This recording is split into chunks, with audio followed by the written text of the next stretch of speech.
I would watch some of them begin to sweat, grab the back of the pew, sing it out for all they were worth because they believed it. They'd seen it, that God is faithful. Friends, that's the kind of life I want to live, and I know that's the kind of life you want to live. What does it mean for you to follow Jesus? And how can you connect with God in such a way that you can weather any storm and deal with any difficulty because you are close to God and you're hearing from Him and He's answering your questions?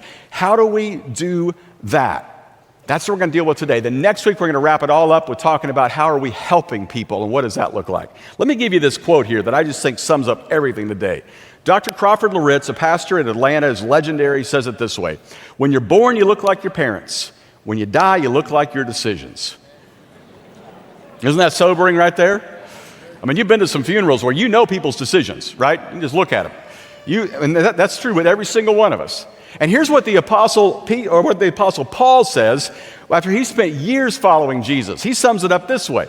He says, don't waste your time arguing over godless ideas or old wives' tales. Now, this is in no disrespect for anybody who might be old or a wife or an old wife. He just simply says an old wives' tale, which is basically superstitions. Instead, train yourself to be godly. He says spiritual value or your spiritual journey is much more important than your physical journey, but there are some similarities. In other words, anyone ever neglect their body into awesome? Okay? How'd you get so fit? Well, I laid around on the couch and ate. It happened. It was amazing. Nobody ever says that, right? But what he says is, if you're going to be focused on your physical fitness and you're exercising, let me just tell you something. There are things that are a waste of time.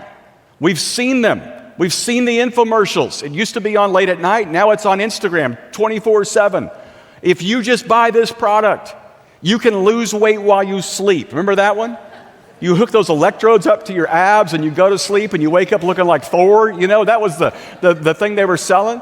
And he says the same thing is true spiritually. There are some things that are a waste of time. I'll give you one. Conspiracy theories. Are there things we don't understand? Sure. Are there things the government's hiding from us? Absolutely.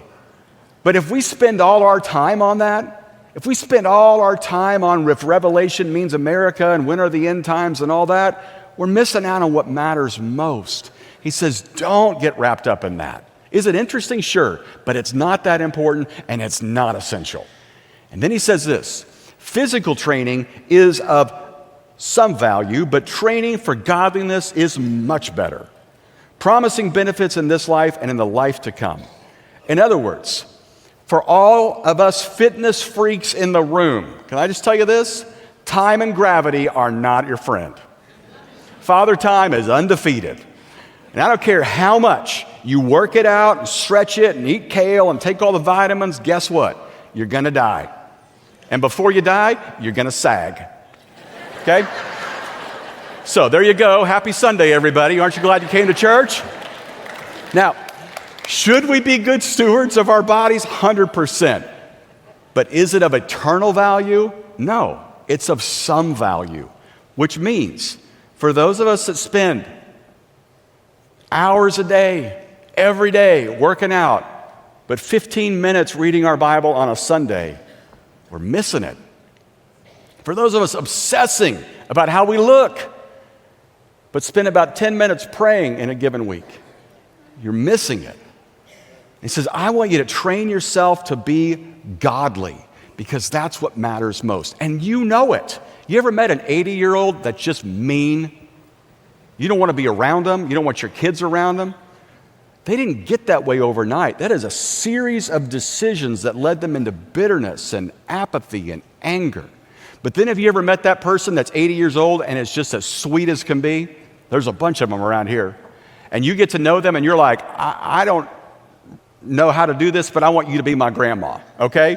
I want to be your best friend because you are awesome. And you know that was based on years of decisions that led them to that point where they are just like that. I remember when I was a kid, we'd go to church and we'd sing that hymn that Wendy sang just a little bit ago, Great is Thy Faithfulness.